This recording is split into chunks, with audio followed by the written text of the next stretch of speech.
1-1 물질의 전기적 성질입니다. 물질입니다. 물질. 물질의 전기적 성질입니다. 이 물질이라는 것은 지구상을 이루고 있는 여러 가지 물체들을 얘기하죠. 그 중에서 전기적인 성질입니다. 성질에는 열적 성질도 있고 자기적 성질도 있어요. 열적 성질은 이 물체가 얼마나 빨리 온도가 올라가는지, 자기적 성질은 얼마나 이 물질이 자석이 잘 되는지, 그러니까 자화가 잘 되는지. 그런데 여기서 말하는 전기적 성질은 얼마나 전기가 잘 통하는지, 그런 것에 대한 성질입니다.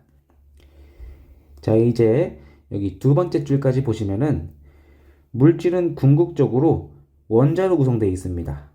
모든 물질의 최소 단위는 원자입니다. 이 원자는 계략적으로 보면은 핵과 그 주위를 회전하는 전자로 이루어져 있습니다. 대표적으로 수소 원자를 가지고 오면요, 이 원자 핵이 있습니다. 가운데에 원자 핵이 있고 그 주위를 이런 마이너스라는 전자가 공전하고 있어요. 마치 달이 이 지구를 공전하듯이 돌고 있는 겁니다. 그래서 가운데 원자 핵이 있고 그 주위를 전자가 돌고 있습니다. 이 전자를 마이너스니까 음전하라고도 불러요. 음전하. 그리고 원자 핵 안에는 양전하가 있습니다. 플러스니까 양전하가 있겠죠. 양전하가 있고 이 N이라는 중성자도 있습니다. 전기적인 성질을 가지고 있지 않은 물질, 이걸 중성자라고 하는데, 발성배전 기술사 공부하시는 분들은 이 중성자에 대해서 공부를 자세히 하실 겁니다. 어디서 하실 거냐면은 발전공학에서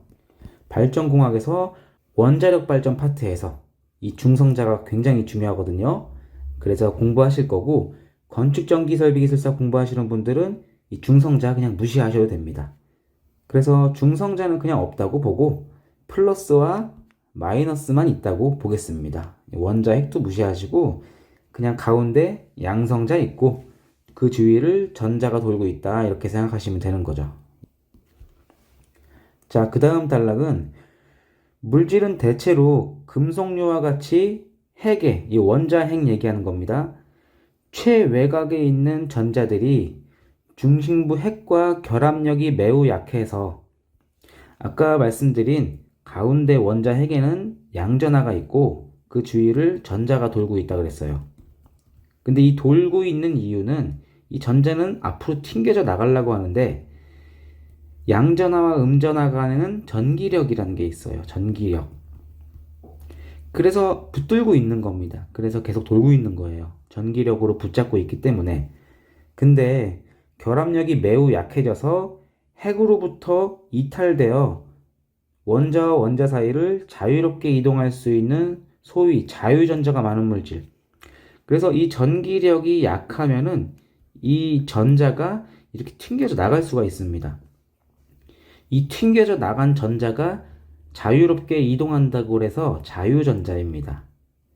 이 자유전자가 이동하는 게 전류가 흐른다고 하는 겁니다. 이 자유전자가 이동함으로써 발생하는 현상들이 이 전기가 통하고 그 전류가 흐른다는 표현을 하는 겁니다. 그래서 여기 글을 보시면은 자유전자가 많은 물질, 다시 말해서 전류가 잘 흐를 수 있는 도체라고 합니다. 도체. 이 자유전자가 많아서 전기가 굉장히 잘 통하는 물질을 도체라고 합니다. 이 한자를 보시면 길도자의 몸체자죠. 전기가 이동할 수 있는 길을 만들어주는 무슨 물질이라는 겁니다. 그래서 이거를 해석하면은 전기가 아주 잘 통하는 물질이라 이거죠. 이렇게 도체와 이 앞에 말한 거는 전기가 잘 통하는 물질을 설명한 거고, 그 뒤에는 유리와 에보나이트, 이거는 뭔가 전기가 안 통할 것 같아요. 이런 거와 같이 자유전자 수가 적거나 거의 없어서 전류가 흐르기 어려운 부도체. 여기 전자가 이렇게 돌고 있었는데 이렇게 잘 튕겨져 나가는 거는 도체입니다. 전기가 굉장히 잘 통하는 물체인데요. 반대로 양전하와 음전하가 이렇게 있는데요. 이 결합력이 엄청나게 세요. 전기력이 매우 강해서 외부에 어떤 외력이 가해져도 이 전자가 튕겨져 나가질 못해요. 그러니까 자유전자가 거의 없다는 말이죠. 그런 거는 전기가 안 통하는 물질이라 이거예요. 대표적으로 유리, 플라스틱 같은 거 있죠. 플라스틱, 돌, 나무. 그래도 이 나무라는 거는 좀 그렇네요. 나무도 습기가 있으니까 전기가 통하겠죠. 그러니까 유리, 플라스틱, 돌 같은 건 전기가 안 통하죠. 그런 거는 이 자유전자, 그러니까 이 튕겨져 나갈 수 있는 전자가 부족해서 전기가 안 통하는 물질, 부도체라는 겁니다. 그렇게 부도체가 있고요. 뭐 게르마늄, 실리콘 이런 거는 반도체라는 건데 우리는 전력전자에 대해서는 잘 안 하니까 도체와 부도체 이 정도만 잘 이해해 놓으시면 됩니다. 그래서 여기 그리고부터 뒤에까지는 우리 범위 아니니까 참고적으로 상식적으로 읽고 넘어가시면 됩니다. 자, 그 다음 1-2에 전하와 전류입니다. 우리 전기공학을 공부하는데요. 이 전자가 번개전자입니다.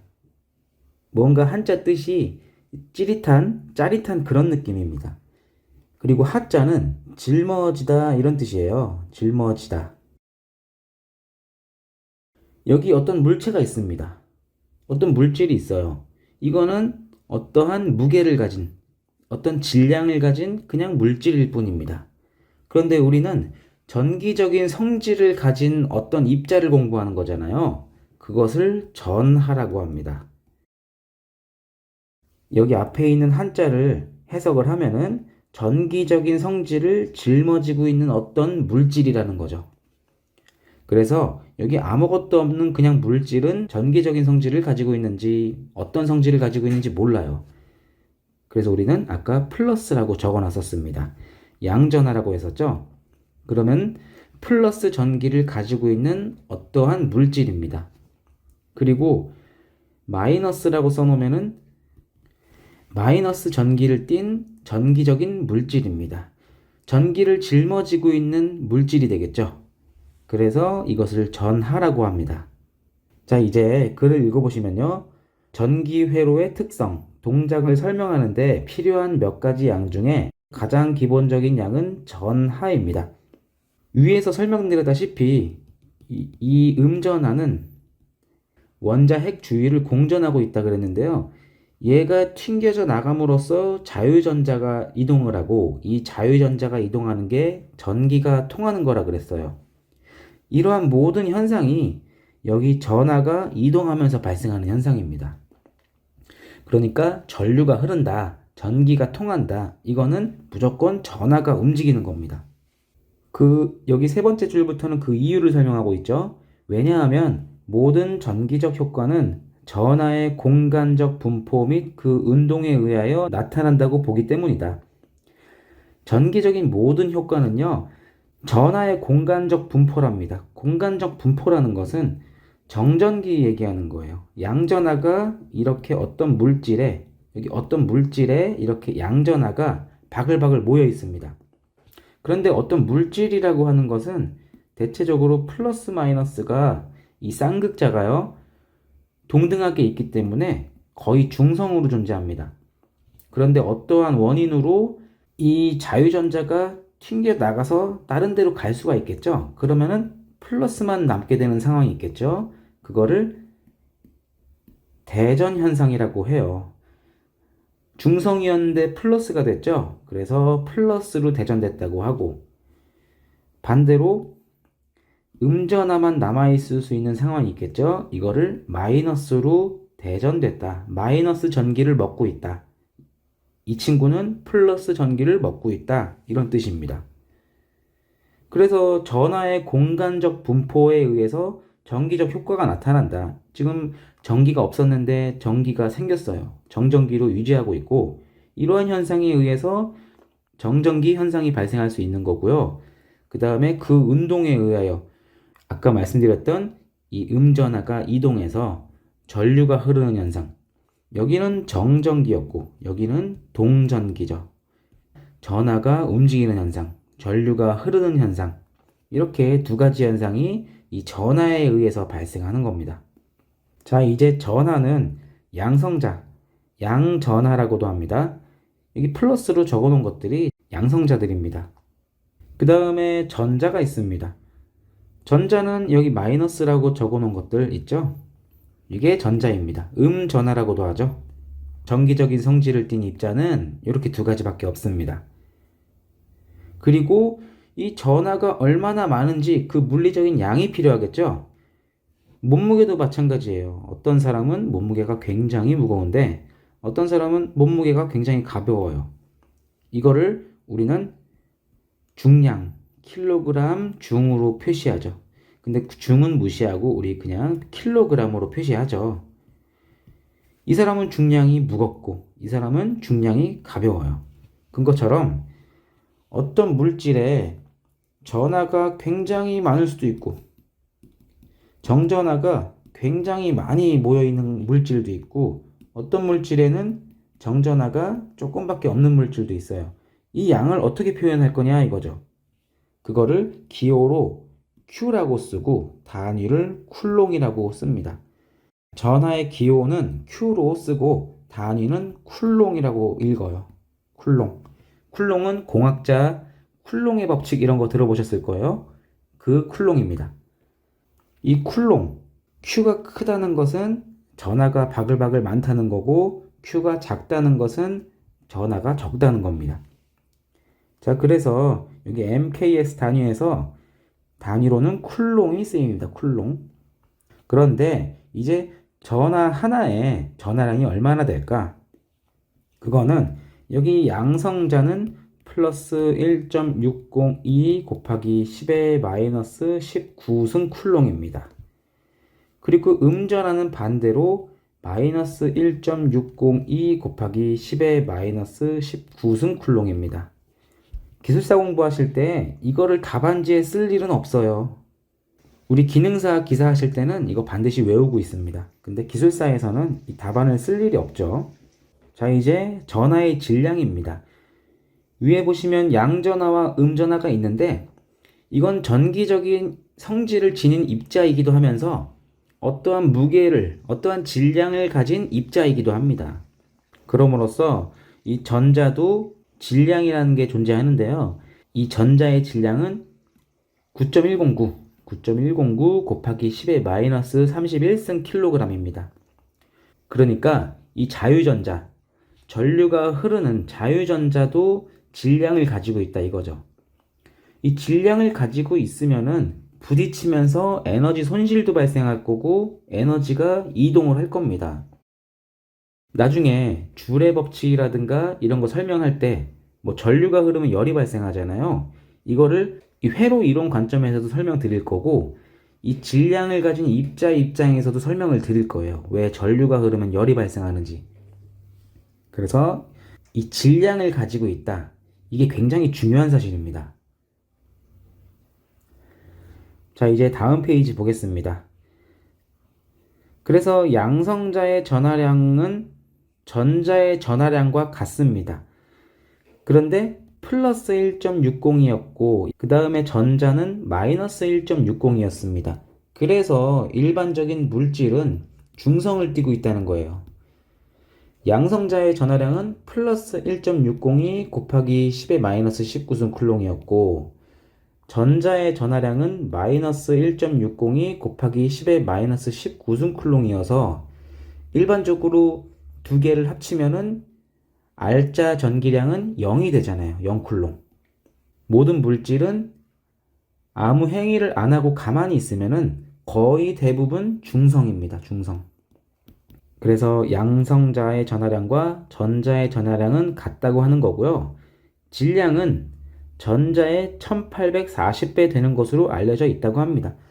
여기 질량이 9.109 곱하기 10의 마이너스 31승 킬로그램 이라 그랬는데요.